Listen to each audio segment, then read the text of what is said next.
Hello, everyone. Welcome. I am Zubaida Akbar. I lead the Afghanistan program of Freedom Now, an organization that works to protect individuals and communities from government repression and defends human rights through direct legal support, targeted advocacy, and capacity building analysis and assistance. I'm joined by Metra Mehran, an Afghan woman human rights defender and NYU fellow, who will be co-facilitating today's discussion with me. Before we start this session, I'm going to review a few technical instructions with you. Please note that today's discussion will be recorded. If you have any security concerns, please rename yourselves on Zoom before posting anything in the chat room. Please introduce yourself in the Q&A box if you do not have any security concerns. Finally, if you need any tech support during the session, please reach out to me or my colleague Metra Mehran in the chat box. Now that that's taken care of, I would like to start by welcoming you to this extremely important discussion. On behalf of our presenter, Professor Banon, our colleagues at NYU SPS Center for Global Affairs, and all of us here at Freedom Now. This week marks the first anniversary of the fall of Afghanistan.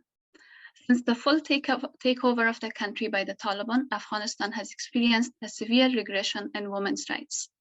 Women are forbidden to leave their homes without a male minder, banned from employment in most sectors, and young girls are banned from accessing education. Taliban have issued 32 formal decrees targeting the rights and freedoms of women. Taliban's treatment of women has resulted in the systematic erasure of Afghan women from all aspects of life.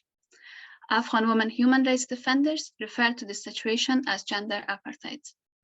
In this conversation today, we will hear from a panel of experts on why the systematic discrimination against women in Afghanistan is gender apartheid. We will start the conversation with a presentation from Professor Banon. Professor Banon has authored a paper titled The International Obligation to Counter Gender Apartheid in Afghanistan. In her presentation, she will be providing an overview of her paper.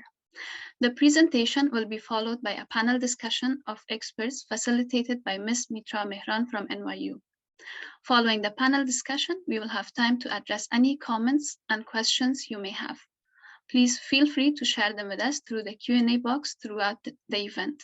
Thank you, and I pass it on to Professor Banon. The floor is yours.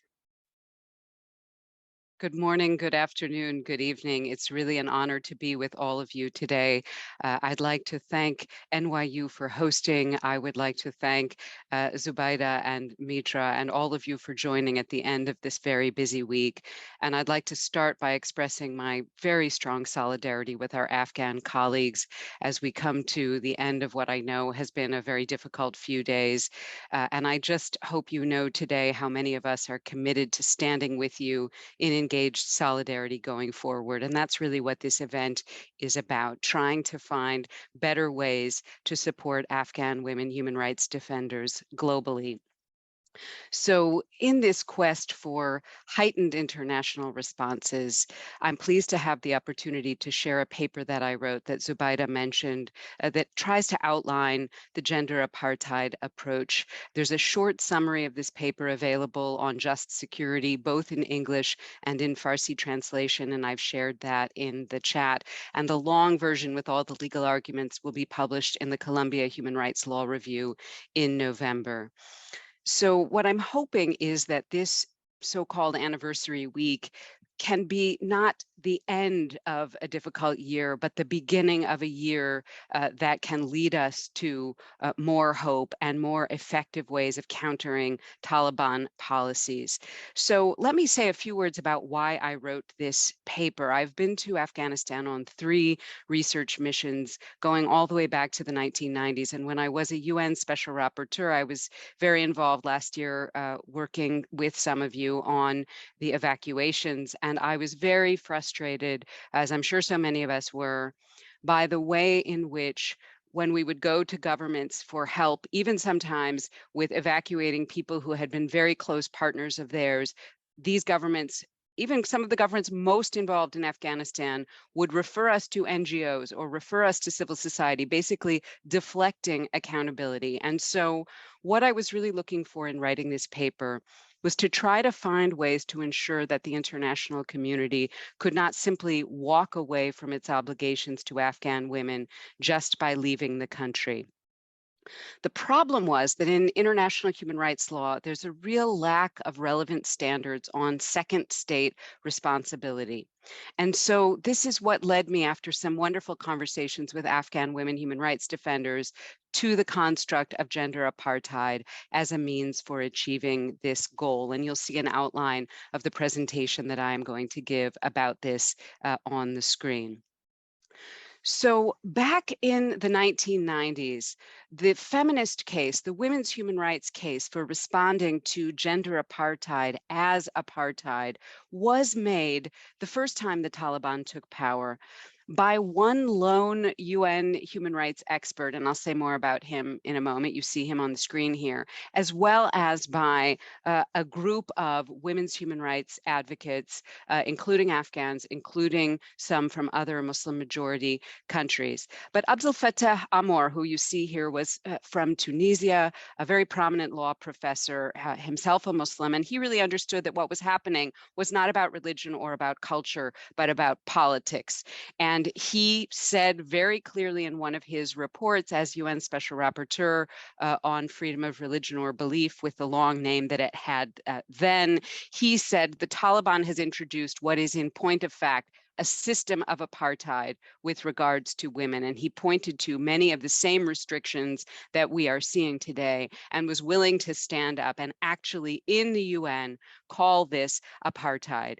And so what I'm trying to do is pick up on the words of those sort of pioneers from the 1990s and flesh out the international legal argument to support the often rhetorical point that they were making, and to figure out how we can get the international community this time around to actually adopt the gender apartheid approach and therefore be more effective in its response. That's the whole goal here.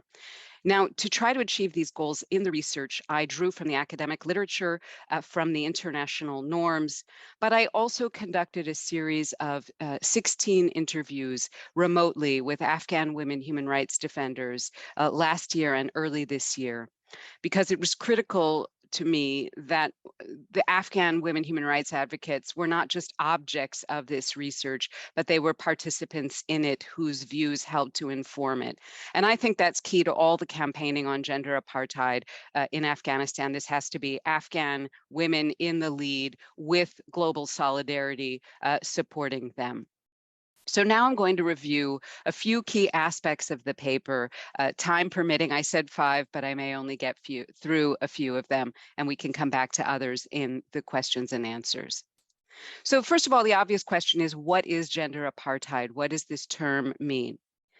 So as you see on the screen, gender apartheid is a system of governance based on laws and or policies, and the policies piece is very important here, which imposes systematic segregation of women and men, and may also systematically exclude women from public spaces and spheres.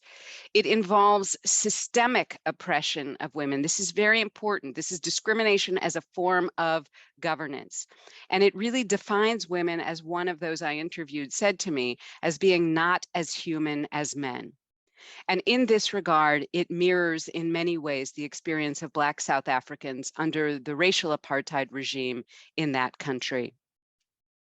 So how does the current situation in Taliban Afghanistan constitute gender apartheid? I'm not going to say very much about this because we have experts from Afghanistan who are going to address this in more detail, but I would simply quickly point out several examples of restrictions, widespread prohibitions on women's participation in many aspects of employment in the middle of one of the world's worst humanitarian crises, and also girls from above grade 6 from going to school. tool, but some of the other restrictions that you see here on the screen.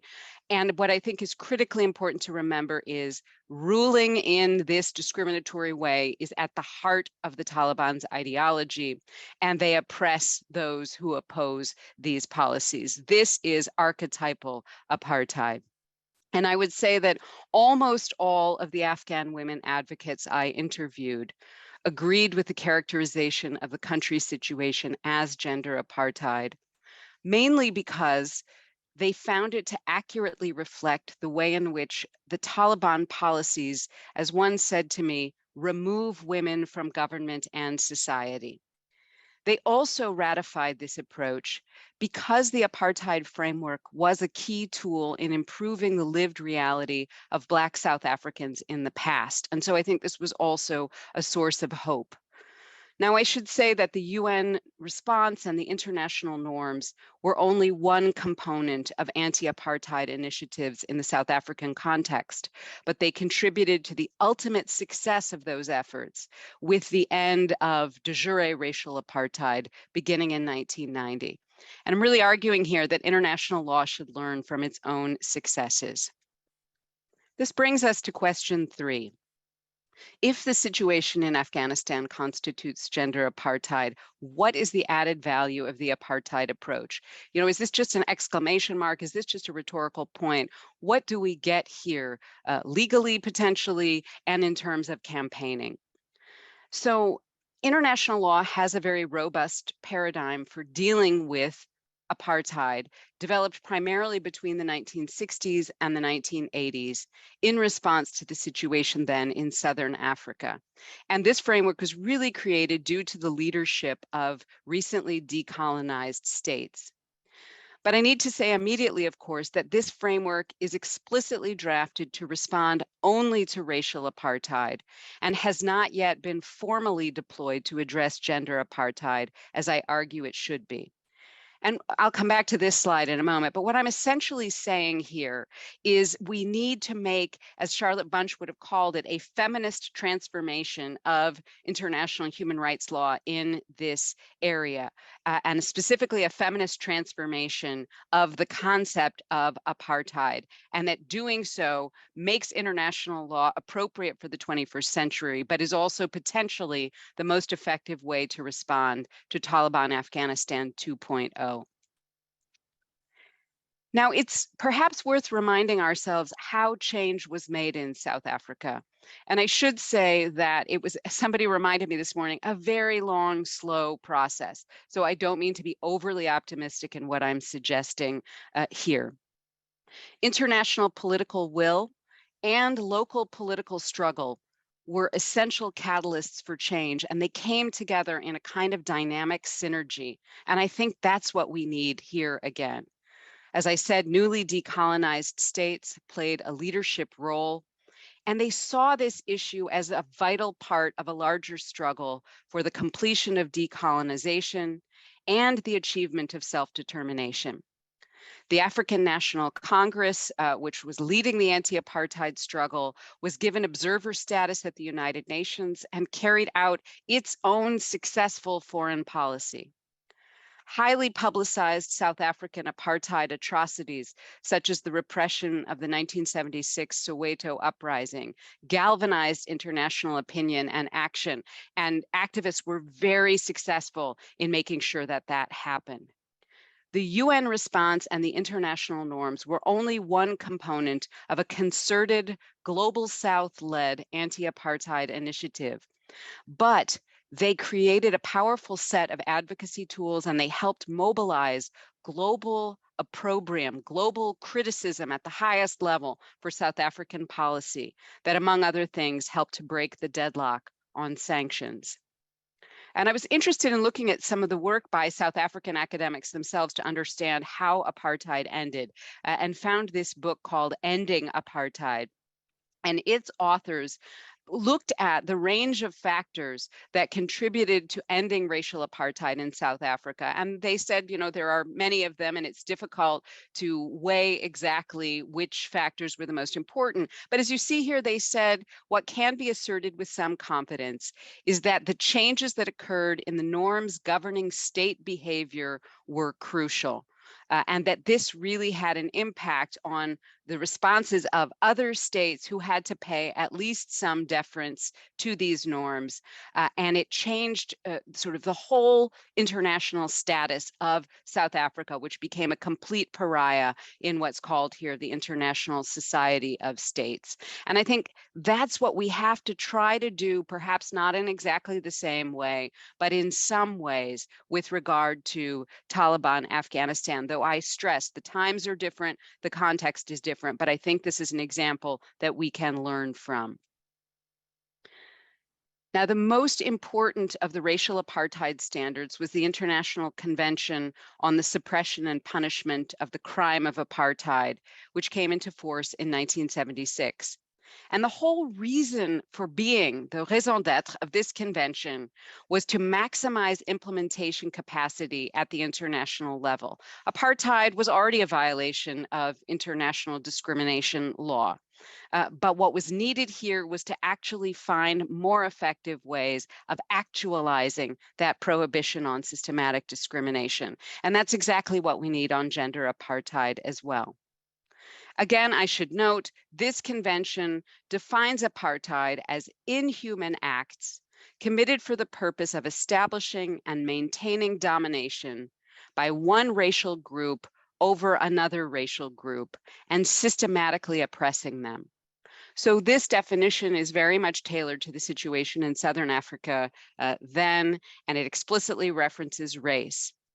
But as even some South African Black feminist scholars themselves have suggested, if you simply substitute gender or sex for race here, this becomes a very accurate description of situations like that in Taliban Afghanistan today.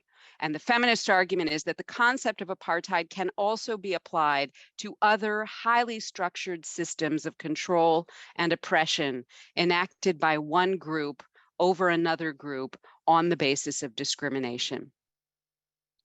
So racial apartheid was not only unlawful, it was also an international crime. And I should say that no one was ever actually prosecuted for this crime for a range of reasons, partly because South Africa pursued a Truth and Reconciliation Commission. But this convention provided a critical advocacy tool for the opponents of apartheid. It was used as a standard for judging other countries' responses. This is critical today. It was regularly cited in UN debates. And it really codified the view of the apartheid regime as an illegal situation to be ended, instead of sort of the relevant subject of quote unquote constructive engagement. And I think that's a really important lesson to learn for approaching Taliban Afghanistan today. After the end of apartheid in South Africa, the 1998 Rome Statute confirmed that apartheid continued to be a crime. And the International Law Commission in 2001 recognized anti-apartheid norms as what are called jus cogens norms, the highest level rules in international law. So the concept of apartheid lived on after its demise in South Africa. Now, my paper argues in favor of employing an equally vigorous approach to confronting the equally heinous practice of using discrimination against women as a governance model. The idea is that this can really empower and indeed cajole rights-respecting responses from other states and from an international community that claims to value these human rights.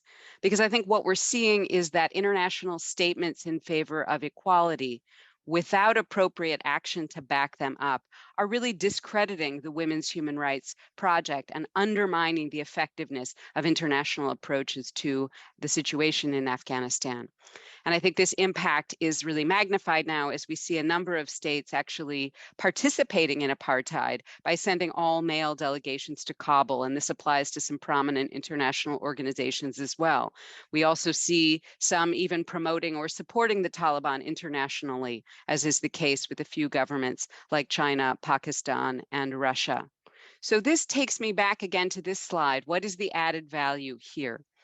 Well, the gender apartheid concept, building on the racial apartheid concept, can create an essential mechanism for generating some global legal accountability for the transnationally created disaster of the Taliban's return to power. And in the words of one of my esteemed fellow panelists, Shahrazad Akbar, when I interviewed her, this gender apartheid concept can be a, quote, powerful mobilizing tool.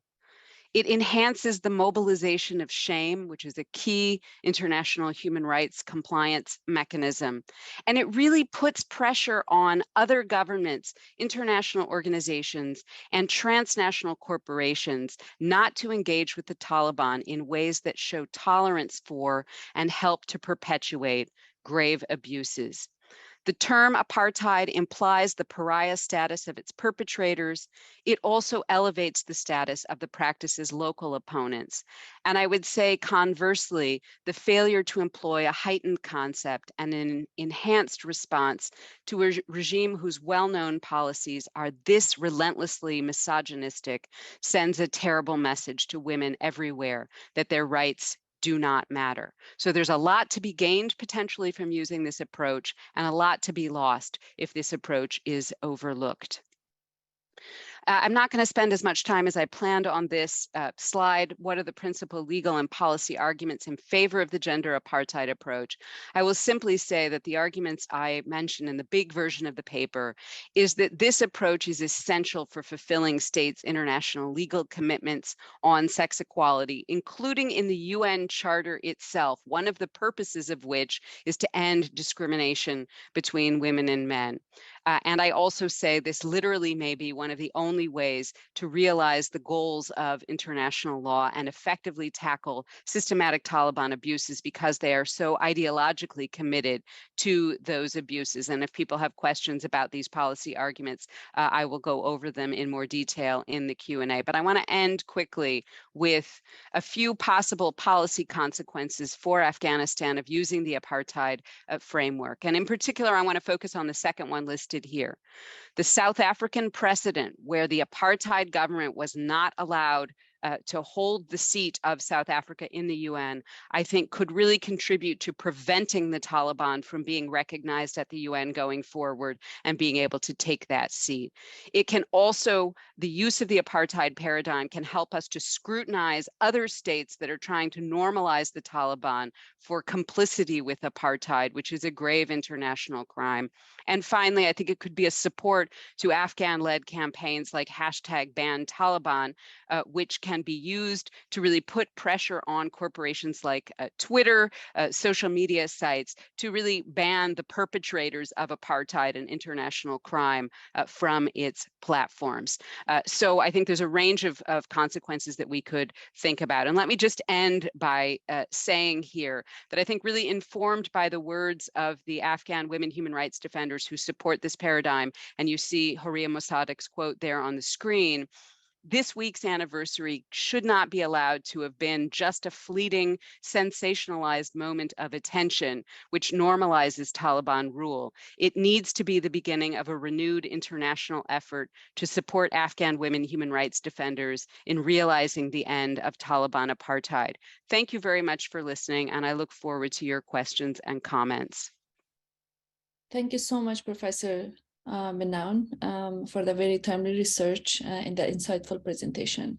Many of us, including our distinguished panelists here, have referred and called the situation gender apartheid. But I think a legal argument for that was missing in the literature, and this paper is very valuable to define it within the international law and frameworks. And so thank you for that. And I hope we all can utilize it in our advocacy and push for international actors to recognize the situation in Afghanistan for what it is, gender apartheid. This is Metra Mehran, and I'm a non-resident fellow with the Center for Global Affairs at NYU School of Professional Studies. I'm honored to be joined today by a distinguished panel, amazing women who I personally admire, to discuss further the situation of women under the Taliban, why that should be characterized gender apartheid. All of them are engaged with the context and know the situation, what's going on in Afghanistan, and hopefully how that can help shaping proper response from the international community towards the situation in Afghanistan.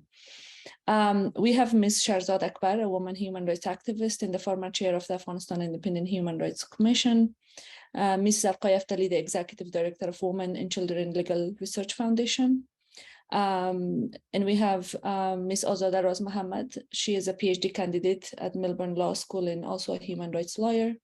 And Professor Karima Benaun, Professor of International Law and Human Rights at University of Michigan Law School, and former Special Rapporteur on Cultural Rights. And last, amazing Heather Barr, Associate Women's Rights Director and former Senior Afghanistan Researcher at Human Rights Watch. And of course, she is, I think, the favorite woman for Afghanistan these days. Everyone loves her on Twitter. So, before I go to our panelists, I want the audience to please write your questions in the chat box and we'll get back to them later. I want to start our discussion with Ms. Yaftali. I know you are engaged with Afghanistan and we see your constant advocacy. A year into the Taliban's rule of Afghanistan, what direction do you see the situation of Afghan women moving to, and how do you assess the reaction of international community? Zarqa Jan, to you. Thank you so much, Metra Jan, and good morning, good afternoon, good evening, everyone, all of participants, and also very respected panelists, my dear friends who are in this panel and going to talk in this panel. First of all, I'm going to have a thanks from Global Strategies for Countering Gender Apartheid in Afghanistan. It is very timely, and also from the presentation that Karima Jan had regarding to gender apartheid in Afghanistan. I think it's very important, and the recommendation that she has in the report, it is very useful, that how we can use as a sample to do some to have some work for regarding to Taliban apartheid in Afghanistan right now. Metra Jan, regarding to your question, during the past 1 year, the situation of Afghanistan women, as we all know, the past year, it was the darkest year for all people of Afghanistan, especially for women of Afghanistan. Unfortunately, women of Afghanistan in the past year, we lost all of our achievement, all of our gain that we achieved with lots of struggle, with lots of sacrifice during the past 2 decades. We lost all of them overnight, and after that we have nothing.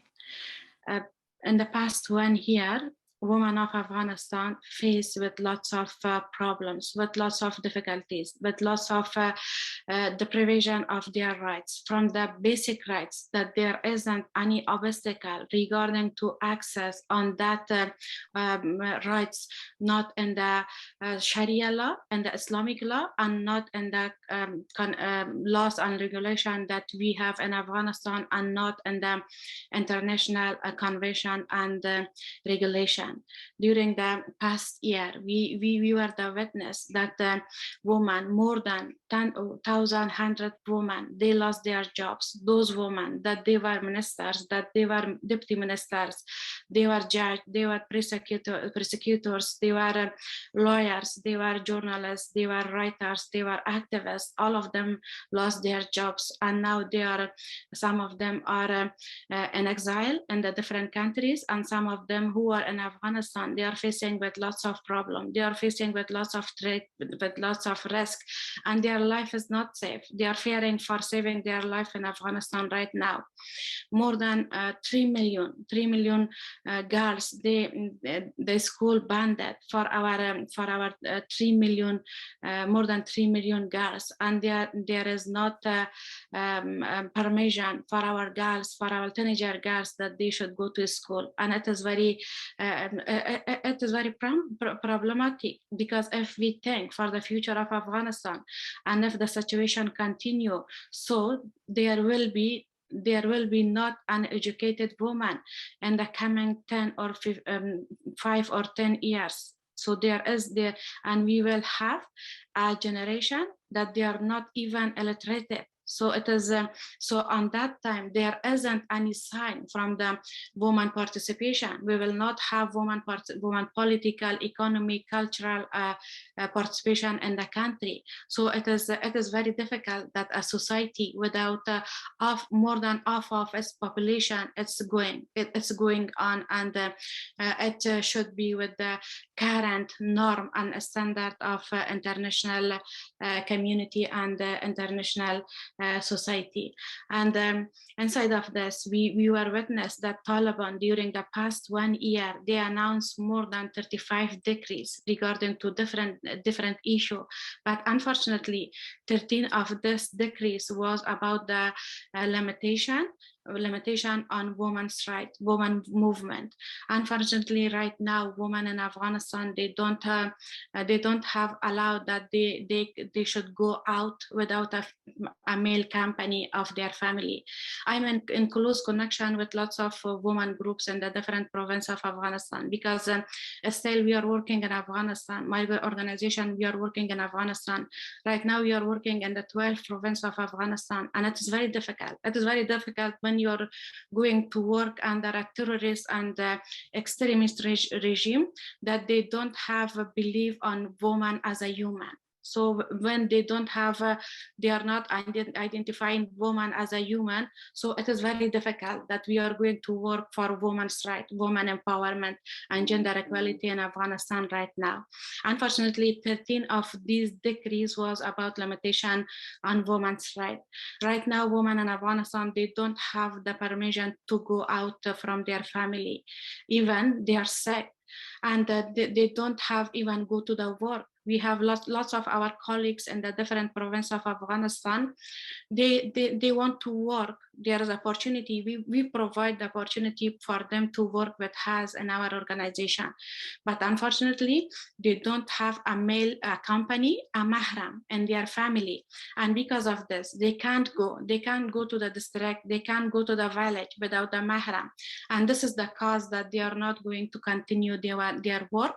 And we don't have any solution for them, because in this regard we can't do even support them, because it is difficult for us to provide a Mehran for them. And same as in some of the cases, maybe you have the information that in the some province of Afghanistan, those women that they had some health problem, and because of not being a Mehran in their house, even they couldn't go to the doctor.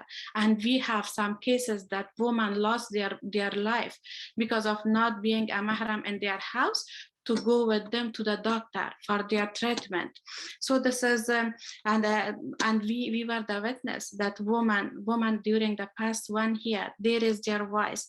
They went to the street and they demonstrated for their rights, for the basic rights, for the right of food, freedom, and work and political participation. But we were the witness as well that Taliban arrested those women, and right now the situation of some of those women are not clear. Some of them has disappeared right till now, and we don't have any information that where they are.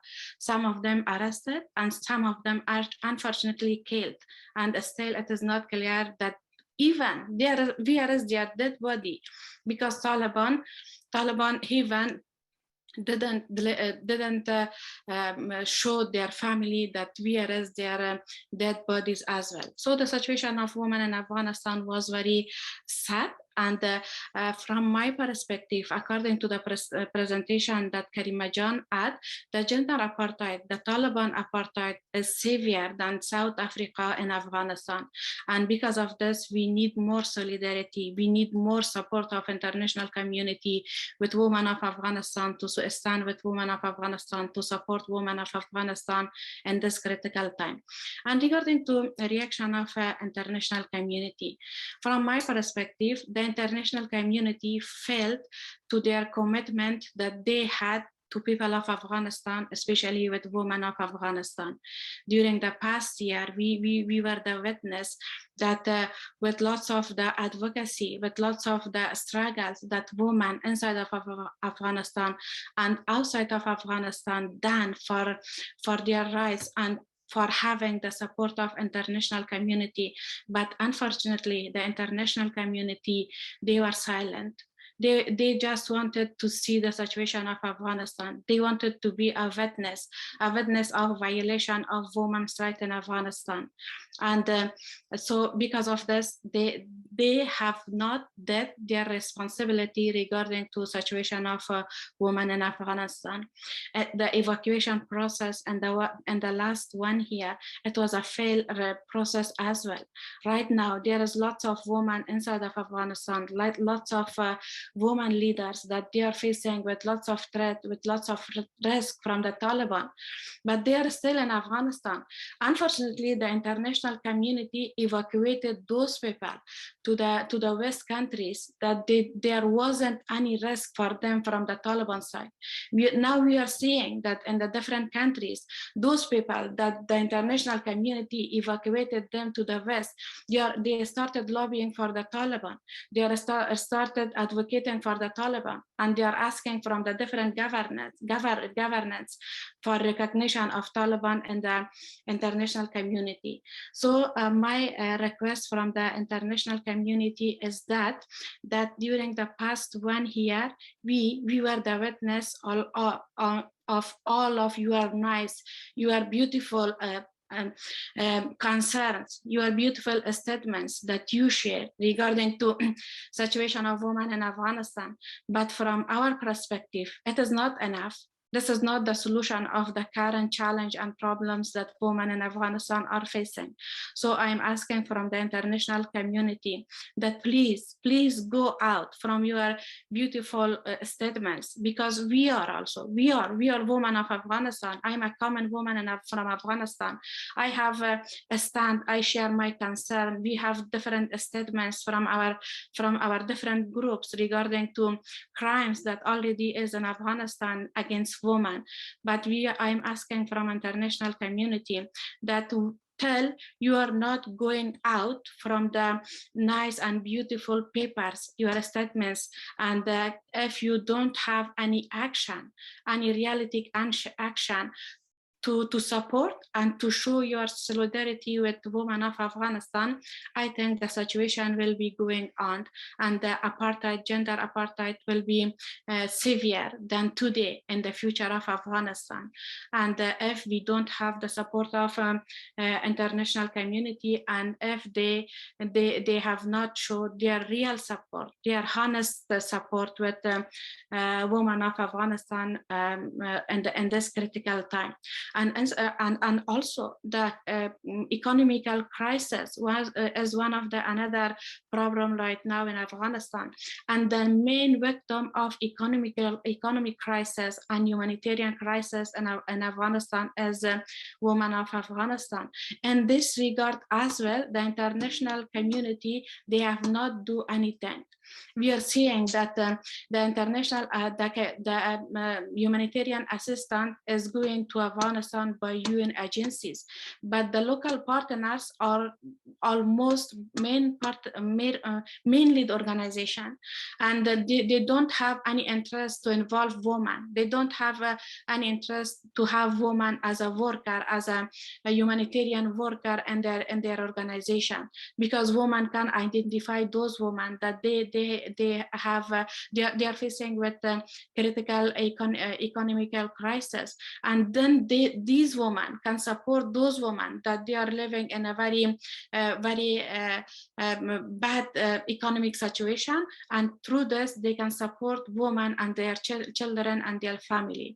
So this is I think this is all of the reaction that we had from the international community, and I hope that there is different recommendation which is going to international community from different individuals and different organizations. I hope that if they should take care. This is the only steps that we can fight against gender apartheid, and then we can provide the space and opportunity for women participation and protection without any violation in Afghanistan. Thank you. Thank you so much, Zarqajan. Now I want to turn to Ms. Shahrzad. We all are in awe of the bravery women inside Afghanistan have showed in the past 1 year, but we also know the limitations they have, the threats they are facing. So I want to ask you about the role of diaspora in supporting human rights activists in countering gender apartheid. Thank you, Metra Jan. I'm so honored to be part of this discussion, and I thank Karima and Zarqajan for their interventions earlier. I learned from both of them.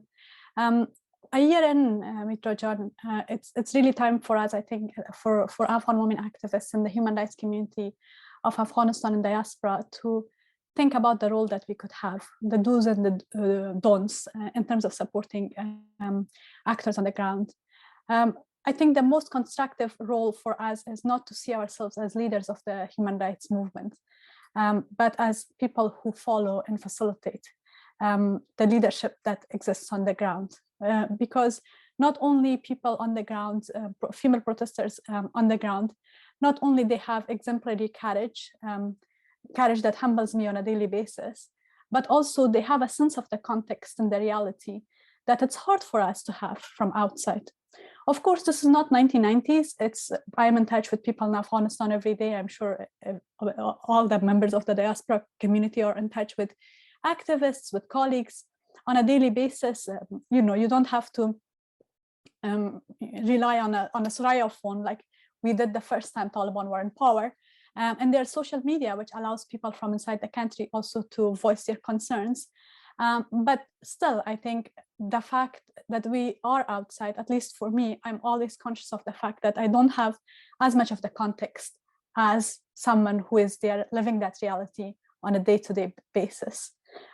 So I think it's time for a conversation among us in the diaspora and also supporters of Afghanistan in the international community, the activists, about what's the most productive role for us supporting the voices and the demands of people on the ground. And what has been really, perhaps to some of us surprising, was that there was a sense that, well, when leaders of the organizations with a lot of experience left Afghanistan, there was a fear that there would be a complete vacuum when it comes to rights and leadership and rights. What we have seen is that that's not the case. New faces have emerged, new leaders have emerged on the ground, particularly with women, who are standing up and challenging the gender apartheid at huge risk to themselves and to their families. While it's every time there is a protest in Kabul, I hesitate before I share a video or a photo because I worry about the safety of colleagues on the ground, the safety of the activists on the ground because of the nature of Taliban's brutality and oppression. But every opportunity that there is to speak, I always try to either get someone from Afghanistan to speak or try to learn what their demands are, what's the priority from them, from their side. I think one very constructive role that the diaspora could play is play a bridging and facilitating role because of the connections that we have from our work before, but also because we are here in different countries, closer to some of the policymakers who could influence the situation in Afghanistan. We should really try to utilize this bridging role to the extent possible. If we get opportunities to speak directly to policymakers in different countries in the region or in the West, we should see how we can take this opportunity to bring voices from inside Afghanistan. Even if we disagree with the tactics and strategies of activists on the ground, I think solidarity, the real meaning of solidarity is that even if and when we disagree with the tactics and the strategies, we prioritize giving them the platform and making sure that they are heard in a way that they feel safe and comfortable. And on that, I think it's, while Afghans who have recently relocated to different parts of the world are still dealing with a lot of grief, a lot of trauma, and a lot of logistical issues like where to live, what to do for a living, support family members back home. Families have been separated from each other. The activists who are on the ground have very, very urgent needs for support, sometimes needs that we don't think about because we are outside, support to have access to electricity, to internet, to simple things that will enable them to continue their work, to continue to support their families, have an income in a state of gender apartheid where women are deprived of employment in many sectors, almost all sectors, but education and health. So I think there are specific things that we can do in terms of facilitating engagement, acting as a bridge, taking our cues and advocacy from the women and from the activists generally on the ground, asking them constantly for advice on where they see openings, where they see opportunities for change, where we could contribute, where we could have a constructive role, be it either through fundraising or through political pressure, amplifying political pressure on leaders of regional countries, neighboring countries, Muslim countries, or broader Western nations, and or simply sometimes just staying there with them, repeating the messages that they have, and trying to make sure that it gets to a wider audience, and doing it responsibly and safely. What I do worry, I think, is a lot about is the levels of fragmentation that I sometimes see in diaspora, and also I worry about this a growing distance between activists in diaspora and activists on the ground. I think this is what we should prevent. We should really prevent that distance and that forms of not constructive tension that might develop as more time goes by and as the situation in the country unfortunately remains really, really difficult, and try to create a sort of solidarity where we enable and amplify and facilitate and engage, and we are led by the context and the demands of courageous activists on the ground. Thank you. Thank you so much. I think that is important, especially based on my experience. Some of the women who are protesting, not that they don't have a job now, Taliban have made all of their male living members to not be able to get a job, or have fired them if they were part of the government. So some of them even honestly don't have the money to pay for the rent and everything. So thank you so much. I think that was very important points. Now I want to get to Azada John.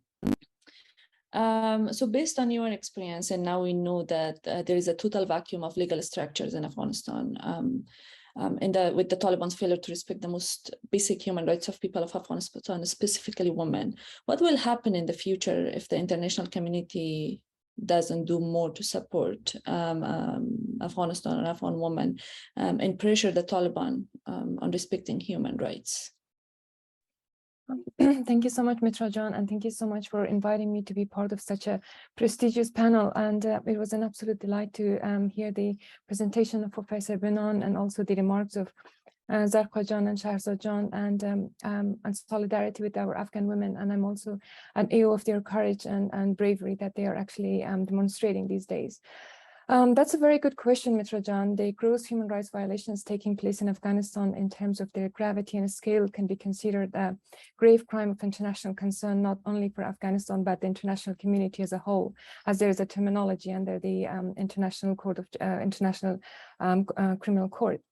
So while the notion of non-interference or into domestic affairs of another country is very much established in international law and the UN Charter emphasizing on this notion of non-interfering, and while fostering for the respect for human rights. There are certain exceptions for this principle, and one of them is that under Chapter 7 of the UN Charter allows the UN Security Council to intervene in the cases of gross human rights violation, even if it takes place within another country's territorial jurisdiction, such as in Afghanistan. So the UN Security Council, unfortunately, has been very selective in preventing grave human rights violations. As Arkajan said, and especially in the case of Afghanistan, they have repeatedly failed their obligation to intervene. And they have used their power in limited situations, mostly in Africa, and the last one was at least used in Libya in 2011. As a result of this inaction of the UN in repeated action, inaction of the international community as a whole, there's a lot of criticism, especially directed towards the UN. UN has been under constant criticism for their inaction to prevent atrocity crimes, especially in Rwanda. There was a clear indication that there are a risk of genocide and gross atrocity crimes in Rwanda. There was signaling alarming by the international rights group, but the United Nations and the international community, especially particular countries, very powerful countries in Europe, ignored, especially what's happening right now in the case of Afghanistan as well. As a result, the genocide in Rwanda took place, which is a shame for the humanity that the international community could not stop that, while there was clear indication for one that's happening. Some of the critics also says that the failure of the UN to prevent or protect the genocide in Rwanda is actually a failure to the international community and the UN system as a mechanism in itself. Now, in the case of Afghanistan, the gender apartheid that was extensively covered by Professor Benon, and I really enjoyed the legal arguments presented as an apartheid is also a very serious international crime, and then the Taliban depriving women of their basic human rights, the right to education, work, assembly, freedom of expression, freedom of movement, including other crimes that they are committing, extrajudicial killing, enforced disappearance, torture, discrimination based on gender, ethnic and religious groups, and marginalization of people based on their specific identities that they present. And also there are serious concerns that Taliban are committing war crimes and crimes against humanity. Although there is a complete media blackout in most of the places that conflict is going on, but we still have access to as Shahzadan said, that it's not the 90s that we don't have a complete access to what's happening or the evidence for the crimes that is taking place right now. But Taliban has been also committing terrorism and crimes against humanity and war crimes in the past 20 years, not since the last year. So because what is currently taking place in Afghanistan is a crime so serious that should be a concern to international community as a whole, because if will be an inaction in the international part of the international community, these actions will actually have repercussion beyond Afghanistan's border, just like we also witnessed in the end of 1990s and beginning of 2000s. Therefore, the UN and international community bears a responsibility to prevent, intervene, and protect the mass atrocity crimes that are taking place in Afghanistan. However, the UN Security Council, as I said, which is the main international body for protecting human rights, is extremely politicized and frequently criticized for neglecting to intervene. Especially in Afghanistan, we have been calling the UN to intervene in the 80s and the 90s, but we have been ignored, and the UN have been neglecting their responsibility. There are serious indicators by the rights group, as you can see, that very prestigious platforms such as the Human Rights Watch, Amnesty International constantly reports, and recently UNAMA also reported that there have been serious crimes of concern taking place in Afghanistan, which will be, if the UN doesn't intervene, if the international community doesn't intervene, there will be yet another catastrophe is in the making. Another issue which is very important also to mention is that we were actually, the Afghan community and also the opposition to the Taliban was calling for the international community for the attention to the issues of Afghanistan at the end of the 90s as well, that Afghanistan is increasingly becoming very hostile towards the Western world. Afghanistan is becoming a safe haven for a lot of extremist groups, but actually it was going into the deaf ears. And there was no serious consideration for those demands and those requests. And then the tragic events of 9/11 took place. We can say that we have been arguing, and for the past, I'm not sure, since the peace process in Afghanistan started, that Afghanistan will be, again, a safe haven for extremist groups, and especially for serious extremist groups like Al-Qaeda and Taliban itself being a terrorist group, and also a terrorist group as also as an extremist group will be hosting yet another such catastrophe, not only in Afghanistan, but it will go beyond Afghanistan's border. And I think what happened on 3 weeks ago, that the leader of the Al-Qaeda being killed in Afghanistan is actually al-Zawahiri. It's actually a really case in point that Taliban is very much connected to these extremist groups. And then what is happening in Afghanistan in terms of women's rights, ethnic groups and religious minority groups, and also being the safe haven for this international extremist group. Yet another catastrophe is in the making, not only for the Afghan people, but for the international community as a whole. Because what is happening in Afghanistan in terms of gender apartheid, that as we say, and then we're arguing for that, is not, it will go beyond Afghanistan's border. It is not stopping within the Afghan, it's not a concern of the Afghan people only, but the international community. And in terms of morally, how can it be allowed that Afghanistan is the only country where girls are not allowed to go to high school? A woman in 21st century is not allowed to go to work. I have my former colleague in Afghanistan, and the other day I wrote her that, how are you? She said that, oh, we're just passing days and we don't know how to leave, because we just sometimes go to the office to sign, and we all also have to be accompanied by our father. And I was interested to ask her, like, why are you still have to go to sign your presence in the office, that why you're not allowed to work? He said that because of her work and profile, the Taliban is trying to making sure that she's still in Afghanistan, in a way under house arrest in Afghanistan. So what is happening in Afghanistan is completely outrageous, and it should be the international community should give it attention and should intervene to prevent and protect, so another catastrophe is not in the making. Thank you so much. Thank you so much, Azada Jan. That was really helpful. Now I think it's a great opportunity to turn to Ms. Hitar Bar.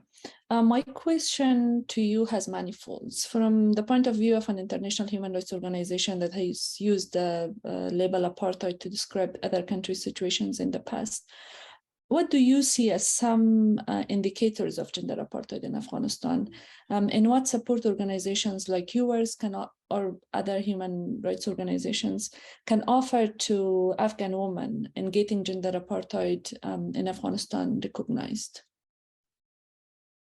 Thank you so much, and thanks to the other speakers and for inviting me here today. I want to particularly thank Karima, because I think that this is a really useful and important new framework at a moment when, honestly, I think we're all struggling a lot to figure out what solutions are available to us, and feeling like there aren't many. So we're desperate for new ideas, and this is a really valuable one.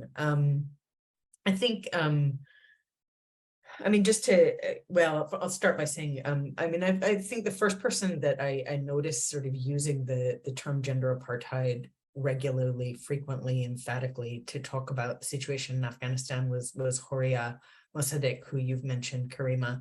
And I thought that was an important and interesting decision that she'd made. And I actually thought about sort of, how does that work for Human Rights Watch? Because Human Rights Watch is quite a conservative organization. Some of you may have seen that we published a report last year calling the situation in Israel and Palestine apartheid. And obviously that's not a new situation. It took us a long time to sort of reach the point where we felt like we'd done the legal analysis and had the confidence to use that term in that context. And so I was curious about, you know, could we use the term gender apartheid? And you'll find, if you look in our documents, that it does not appear in any Human Rights Watch publications. I would like to change that, but I asked a colleague, you know, can we use this term? Can we say this in interviews on social media, et cetera? And my colleague said, well, you know, I don't see why not, because it's not really a term with legal meaning. And I hope that your paper, Karima, can help us move toward changing that and making it a term that is really seen as having legal meaning and leading to consequences, legal and otherwise. To answer your questions, Metra, I mean, I think all of the indicators are there, and other speakers have talked about them: exclusion from education, exclusion from employment, exclusion from public life. denial of freedom of movement. I mean, that's already covered sort of most of the aspects of women's lives that they need to be able to live normally. And of course, we know that there are many other violations of their rights that are happening as well. In terms of what role we can play that's helpful in this effort, you know, trying to contribute in the ways that we can to documenting what's happening, and then trying to advocate about what we think the international community can be doing and should be doing, and particularly trying to use this framework as part of making those arguments, and as part of thinking about what the actions are that the international community should be taking. I have to agree completely with Zarqa about the inadequacy of the international response. You know, our feeling is really the same, that so many statements condemning, expressing deep concern, such sort of global consensus, particularly that denying girls access to secondary education is wrong. You know, we've talked internally about how it's very hard to think of any issue ever that's sort of that's prompted this level of consensus. You know, where you have the OIC and the EU and female foreign ministers all issuing statements at the same time that say more or less the same thing, and yet that seems to add up to almost nothing in terms of concrete actions. So I really like your suggestion, Karima, that using this framework can prompt some of those actions. You outlined what some of them are in your view. I would add a few more that I think could be helped directly or indirectly by using this gender apartheid framework. I mean, you've talked about travel ban exemptions, and this is a really critical day as the current exemptions actually end tonight at midnight. So, you know, it's been incredibly frustrating that we've even had to fight about that. Obviously, it would matter if those exemptions ended, but it's something that shouldn't have needed to be discussed at all. It should have happened automatically. We'd like to see the Security Council not only end the current exemptions, but look at adding additional human rights violators among the Taliban leadership to the list of people subject to travel bans and other measures under the UN sanctions system. Then second of all, you know, when the Human Rights Council convenes in September, we need to see the council do much more in terms of putting in place a UN system to monitor and report on human rights violations in Afghanistan and collect and preserve evidence that can be used for accountability, including prosecutions of people who are committing crimes, including against women and girls in Afghanistan right now. And I think that this gender apartheid framework could help also in explaining the urgency of taking those steps. And then last, there's the ICC. I know Afghans have been waiting since 2006 for the ICC to do anything. And we share your frustration for sure, but persecution based on gender is a crime against humanity under the Rome Statute. And so we need to also keep pushing the ICC to do their job on behalf of Afghan women, and this framework might be helpful in pushing that forward too. So I'll end there and just thank you again, Karima, and all of you for being here today, and look forward to working on how we try and put this into practice together. Thank you.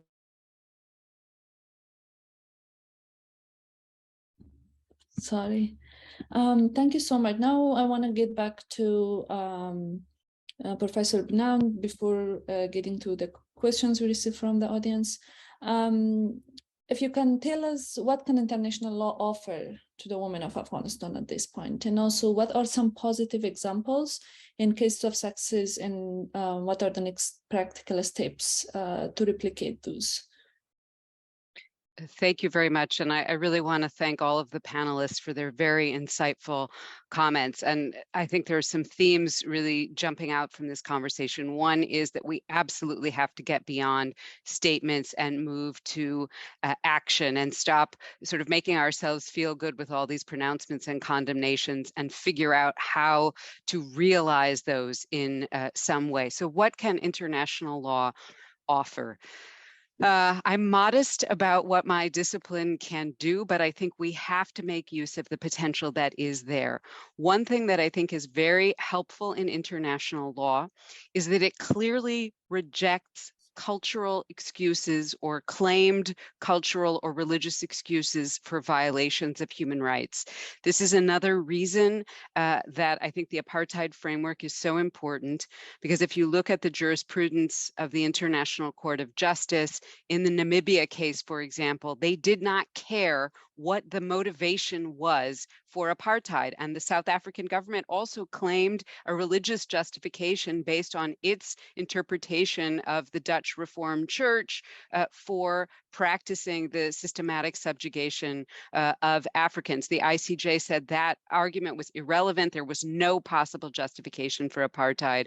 And international human rights law has made clear time and again the universality of human rights and reaffirmed that universality. So I think some of the cultural and religious excuses that the Taliban try to claim, and that some of their apologists, even in the West, actually pick up on, can be very clearly rejected with international law.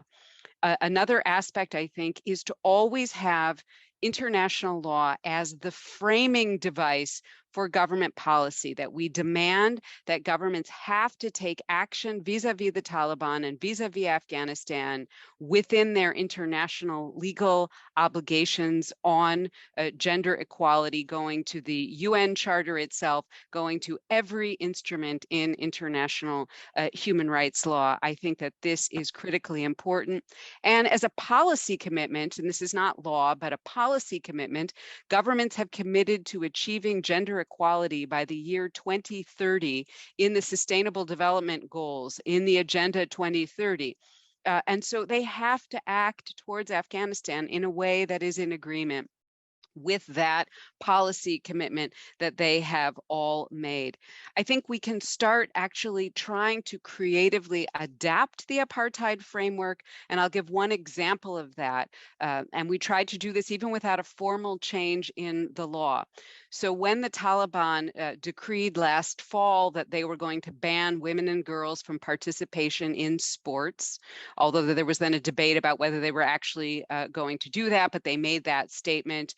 And we've seen that, of course, is to be the practice. A number of us, when I was UN Special Rapporteur on Cultural Rights, a number of us, including the Rapporteur on Freedom of Religion or Belief and the Working Group on Discrimination Against Women, we basically extrapolated from the Apartheid Convention, said that the exclusion of women and girls from sports was analogous to what was prohibited by the Convention on Apartheid in sports, and that, you know, countries should refuse to participate in competition with those countries that are practicing apartheid in sports in accordance with those standards. So we can begin to creatively adapt this framework.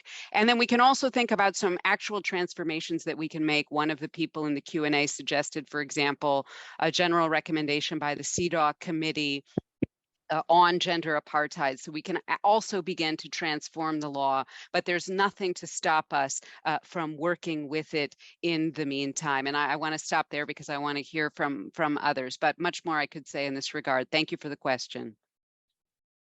Thank you so much. Now I want to move to our QA session.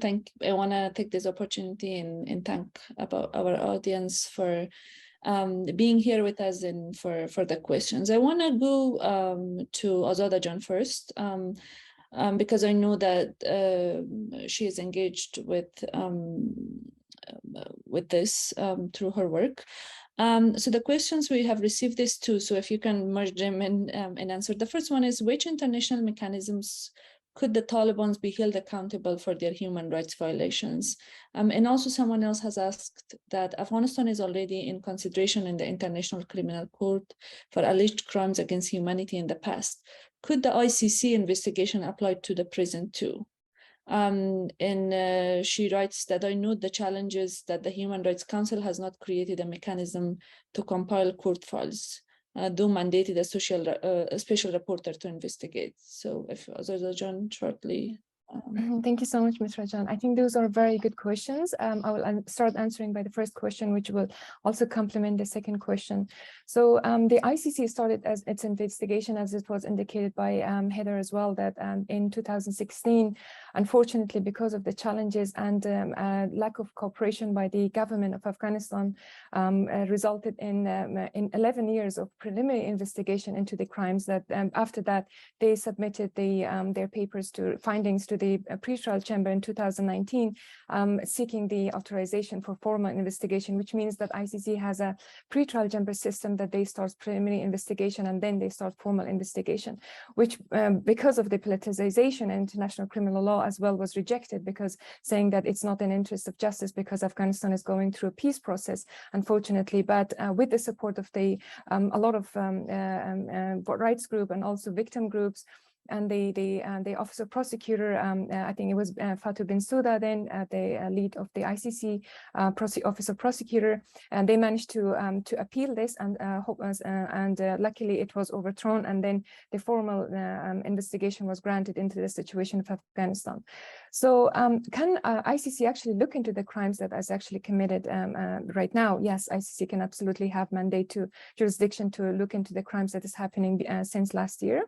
And the ICC has jurisdiction to look into the crimes that's taking place within the territory of Afghanistan since 2003, because Afghanistan accepted or ratified the Rome Statute, which is the statute of the International Criminal Court in 2003. And unfortunately, it cannot go beyond that, because there's a little limitation with the jurisdiction, because the ICC was formed in the 1998, the Rome Statute, and then it was formed in the beginning of 2000s. So it cannot go beyond that. And also Afghanistan became a party in 2003.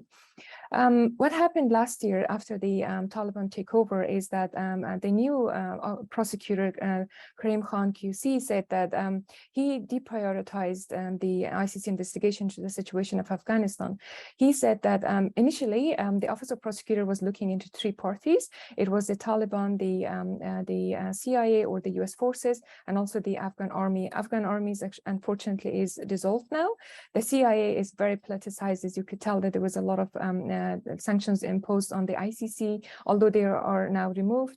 And then they are only now looking into the crimes committed, alleged crimes committed by the Taliban, which is war crimes, crimes against humanity, and hopefully they will also look for elements of genocide that's happening in the country. So, but there are not a lot of perspective for these issues, because I said that only the preliminary investigation with the active government in Afghanistan, which showed in the paper at least that we are very supportive for the ICC investigation in Afghanistan. It took 11 years, and now it's very much moving very slow. And there are a lot of other cases coming into the ICC, and ICC as a system, as a court, although a permanent platform for the adjudication of international crime, is moving very slow. So another platform, as answering the second question, is the principles of universal jurisdiction, which is something that we're also working on. That, as I have mentioned, that we're working on a handbook about how can we hold the Taliban accountable for atrocity crimes under the principles of universal jurisdiction, which is also relevant of what's happening right now in the UN. I think tonight, as we were mentioning, that UN is trying to discuss whether Taliban should be travel banned or not. So the principles of universal jurisdiction says that every country has the obligation to prosecute anyone who is subject to or responsible for grave crimes of concern to international community, which is war crimes, crimes against humanity, genocide, traveling within their territory, should be arrested and adjudicated and prosecuted. Although this process is also very much politicized, but we have seen very positive signals and actions in Germany, Switzerland, and also Sweden for the former warlords or war criminals in Syria, and also from African states. So we're very hopeful that as Taliban is unfortunately a reality right now for Afghanistan, I hope not for a long time, but I think that that will be the only effective way besides the ICC. Thank you. Thank you so much. So the other question we have received is, I think it's referred to Heather. They say to follow up on Heather's comment on HRC, do you have in mind a CUI type body for monitoring, a civil society collaborating effectively for this? And also a second question is, how do we understand the international political campaign given the more global attacks on women's rights, including in the United States and among US political leaders? Thanks so much, Metra. So on the first question, I think we're a bit agnostic on whether it should be a commission of inquiry or a fact-finding mission or a panel of experts. I think what matters is the scale of the resources available. Just to tell you, the current special rapporteur, Richard Bennett, he has 4 staff plus himself, and his job is an unpaid position. So that's really a 4-person team in terms of the resources. A commission of inquiry or fact-finding mission is typically at least about 15 people. And given the scale of the crisis in Afghanistan, even 15 people honestly doesn't sound like nearly enough. So I think we're less concerned about what it's called and more concerned about what's the level of resourcing and what's the mandate that they have. And it's worth pointing out that with the current resources, the special rapporteur doesn't really have the capacity or actually a mandate either to be playing a central role on accountability. And in terms of whether civil society is collaborating effectively to advocate for this, and this is actually a discussion which was started by Shahrazad over about a year and a half ago after the attack on the school, the girls' high school in Dashtabarchi, which is before the return of the Taliban. And the need for this kind of mechanism obviously has become even more urgent since August 15th.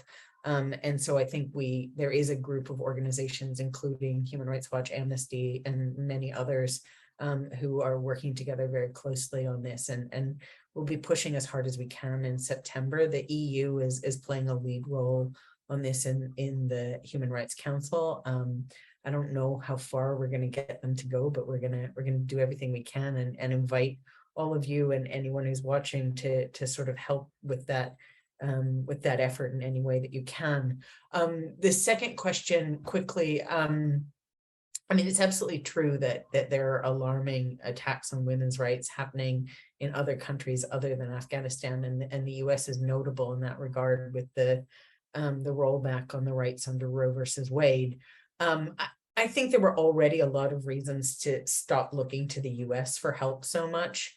I think that the US doesn't have much credibility at this point on women's rights in Afghanistan, on women's rights more broadly, and we need to be looking very, very diligently for other allies. I mean, it's one of the things that's very frustrating is that there's a set of allies which is already clearly defined, and that's the countries that have said that they have a feminist foreign policy. And that list is, long and growing, and many of those countries are ones that had troops in Afghanistan, were deeply involved, countries like Canada and France and Germany and Sweden. And I think it's been very, very frustrating to see how little action and leadership those countries have provided on the situation of the rights of women and girls in Afghanistan since August 15th. But I wonder if this framework might also be a way of giving them a bit of a kick. Thanks very much. Thank you so much, and I hope that works. And before going to next question, I want to just mention here that we may run over 5 to 10 minutes because the questions are very important, and I think that our discussion is getting very technical. So I'm sorry if we are running over time, but it won't be long. So the next question is, do you share the concern that the Taliban will take Afghanistan's seat at the UN, particularly as Afghanistan is a member of the Commission on the Status of Women, UN Women Executive Board, and could soon be a member of Human Rights Council, while at the present, the diplomats of the previous government occupy those seats? Shahrazad John, if you can get to this question. Thank you, Mr. John. Absolutely, I'm really concerned about that. I'm really concerned about normalization of Taliban. I'm really concerned about recognition of Taliban, despite them not recognizing half of the population of Afghanistan, the women. You do see, as other speakers also mentioned, you do see attempts at cozying up by the international community with Taliban. You do see attempts at normalization of Taliban. I have spoken to diplomats who talk about Taliban's restrictions having cultural and religious reasons, and that's maybe being okay. There is no, obviously, as all of us know, there is no religious basis for depriving girls of education or women of employment. Culturally as well, we have seen, particularly on the issue of education, but also more broadly, we have seen alliances shaping in Afghanistan that we probably did not expect. We see women's rights activists and religious scholars associations making the same demand of Taliban. Let girls go to school, stop these restrictions that are un-Islamic. Afghanistan will not grow if you continue to impose these restrictions that have no religious or cultural basis on women. So, but then you see international diplomats talking about some of these restrictions or trying to in some way justify them. So I do have that concern. I'm extremely concerned. I think a key point of advocacy from activists on the ground has been this: do not recognize the Taliban. Do not recognize them. Do not normalize what they're doing. It's not normal. It's not something that's acceptable to Afghans. And we have to continue doing this. We have to continue reminding the world about this. And I think in addition to that, of course, we have to look at all the obligations that Afghanistan as a state has signed on to. We are a signatory to CEDAW. We are a signatory to, Convention Against Torture. We are a signatory to Child Rights Convention. How can we, what's the use of these mechanisms? Are they just pieces of paper, or do they have, as Karima was also talking about this, do they have the ability to actually bring some accountability? I think the calls that are right now being made on the Human Rights Council, as Heather also talked, is with this expectation that these mechanisms, the international human rights system, is not completely broken. If it does have some political will, it can do something.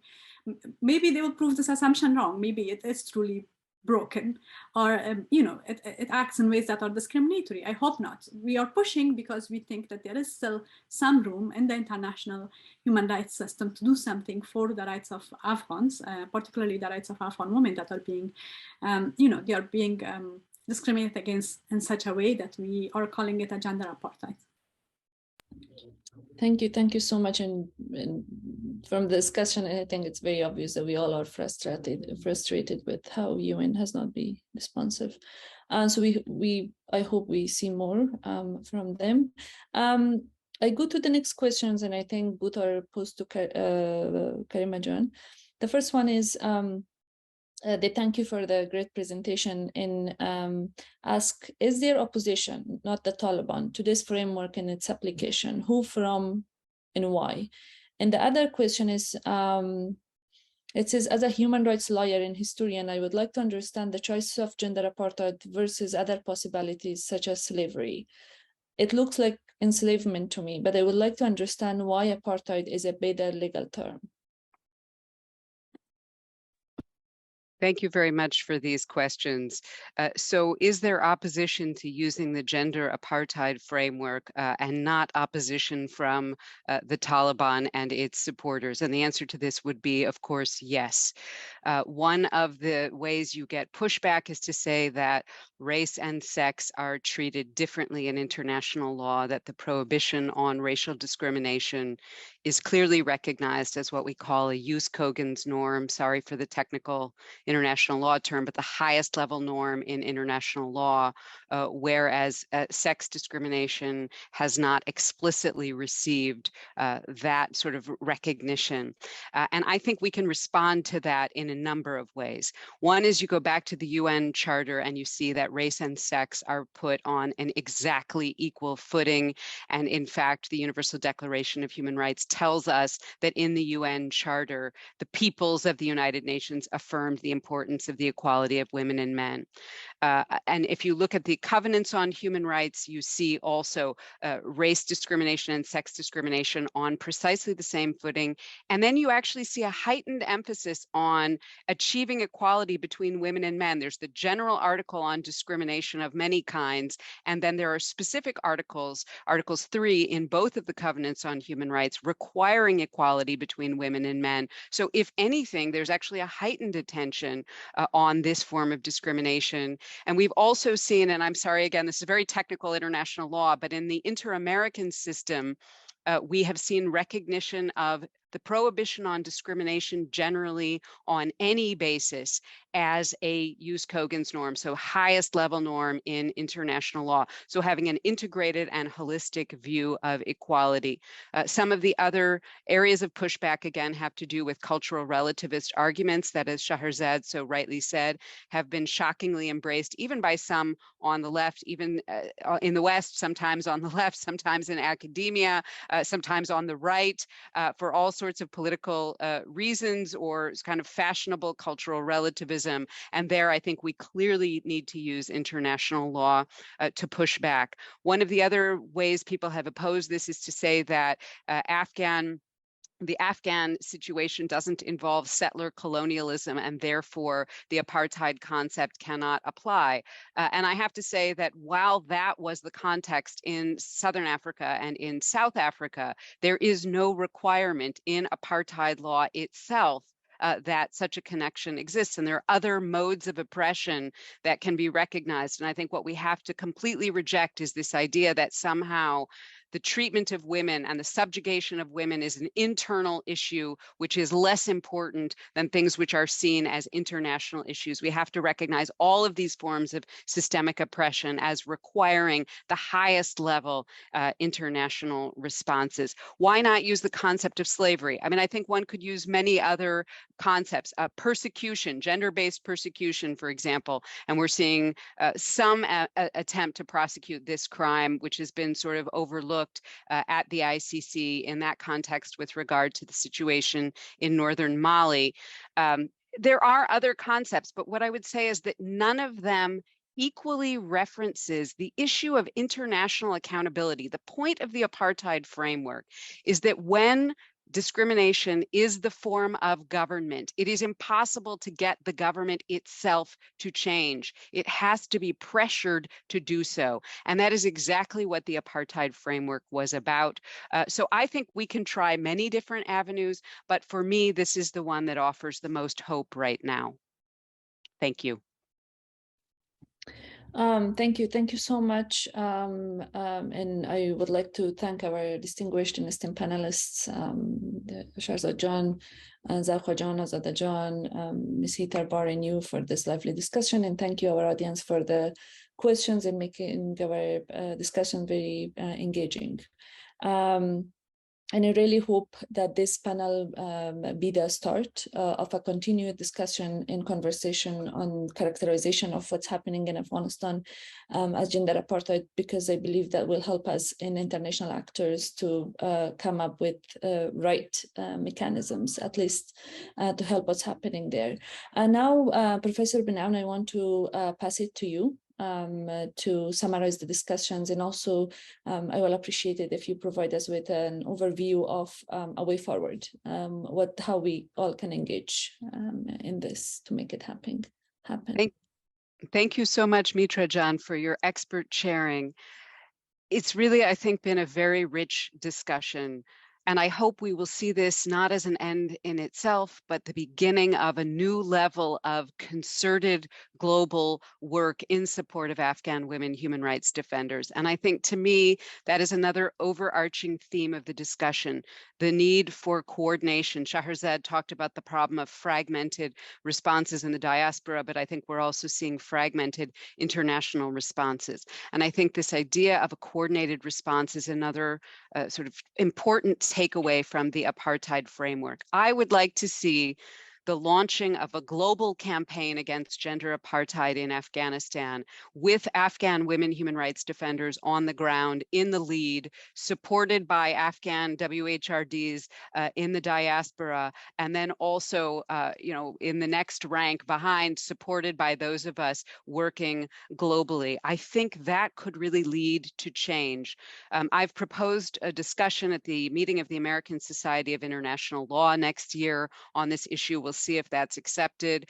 But I think we should also have a number of strategy meetings. And I encourage those of you who are interested in working on this, to get in touch with us, to follow up so that we can have some of these discussions, to talk to some of our South African colleagues and our colleagues who worked on racial apartheid and learn from what they did coordinating global efforts with the local resistance, and also really working at the international level on the apartheid framework. It took them a long time. Let's hope that we can do this in a shorter period of time, but we need to really learn from what has worked in the past. So those are just some ideas for going forward. And I would say, you know, if we need to make this case to governments, what we need to tell them is that their own words are meaningless without a framework like this. So if you look at the recent resolutions of the UN Human Rights Council, that's not us, that's governments. They reaffirmed their, quote, unwavering commitment to the full and equal enjoyment of all human rights by all women, girls, and children in Afghanistan. That can't be realized in any way without a framework like this. And there's this principle of effectiveness in international law. So we have to effectively interpret the apartheid law and these resolutions to enable solutions. And I really want to end with, first of all, a thank you to all of the panelists and everyone who participated at the end of a very long week, all of the organizers and the NYU Center for Global Affairs, and hoping that this will be just one of many discussions. But let me give the last word to the late, great Nelson Mandela. And I think, you know, his words are really what we are about here today. The day that he left prison, he said that as a mode of governance, quote, apartheid has no future. And I think that's what we need to come together to ensure in the context of Afghanistan. So thank you so much, everyone, and look forward to working with all of you going forward. And warmest solidarity to all of those listening in Afghanistan and our Afghan colleagues. Just please know you're not alone in the big struggle in front of you. Thank you. Thank you so much, Professor Benan. But also one more thing that Zubaida John has shared, the Google Doc link, and if you want to engage in this conversation in the future, so please make sure to put your name and email there. And also I want to take also this opportunity and thank NYU and especially Anne and our colleagues in Freedom Now, and especially Zubaida John for coordination and making this actually happen today. So but thank you so much, and the guests for coming. Zubaida John, if you want to say something to conclude it, good. If not, then Anne, you can just close the room. Thank you, everyone. Thank you, everyone. I'm closing the seminar now. Thank you. Bye. Bye. Thank you.